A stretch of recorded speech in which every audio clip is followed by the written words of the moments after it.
So let's get to the war with Iran now. And tonight we're learning more about the U.S. service members that were killed. The Pentagon released the names of 4 of the 6 American heroes.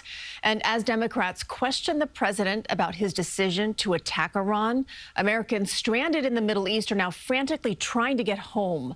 We'll have more on that in just a moment. But we begin our team coverage here tonight with Dick Brennan and the new developments in the war. Dick? Yeah, new within the hour, Christine. The bombardment of Tehran continues tonight, but so does the response from Iran. We've learned that CIA sites in Iraq and Saudi Arabia were hit by drones, and a ballistic missile struck the largest U.S. military facility in the Mideast in Qatar. But there were no casualties in any of the strikes. This as the U.S. military gives a late update on the war. The U.S. and Israeli strikes continued to pound Iran's capital. Since Saturday, the U.S. has struck more than 2,000 targets, and the IDF hit the building where Iran's assembly of experts would have appointed the next supreme leader. We have severely degraded Iran's air defenses and destroyed hundreds of Iran's ballistic missiles, launchers, and drones. And in simple terms, we're focused on shooting all the things that can shoot at us. In Dubai, an Iranian drone hit the grounds of the U.S. consulate, triggering a fire, but there were no casualties.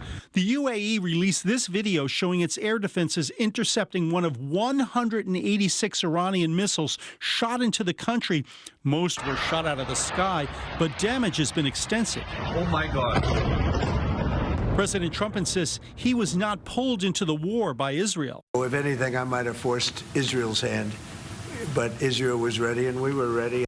But Democrats are demanding answers from the administration. The president should justify taking the American people to war because the American people are the ones that are going to pay for it. Tonight, we're learning the identities of some of the U.S. service members killed in the war. 42-year-old Sergeant First Class Noah Tegens, Sergeant First Class Nicola Moore, 39 years old, Sergeant Declan Cody, just 20 years old, and Captain Cody Cork, 35. Cork's family said in a statement, he lived with purpose, loved deeply, and served honorably. His legacy will endure in the lives he touched. Tomorrow in Washington, the Senate will vote on a series of Democrat-backed war powers resolutions. There is no evidence that has been presented to us that the United States was under threat of imminent attack from Iran. Zero evidence of that. The idea that a few colleagues here would try to move a war powers motion and resolution to the floor right now is dangerous. Now, the War Powers Act curbs presidential power on the use of force abroad. The Constitution gives Congress the power to declare war, but the president could take action in the case of an imminent threat or emergency.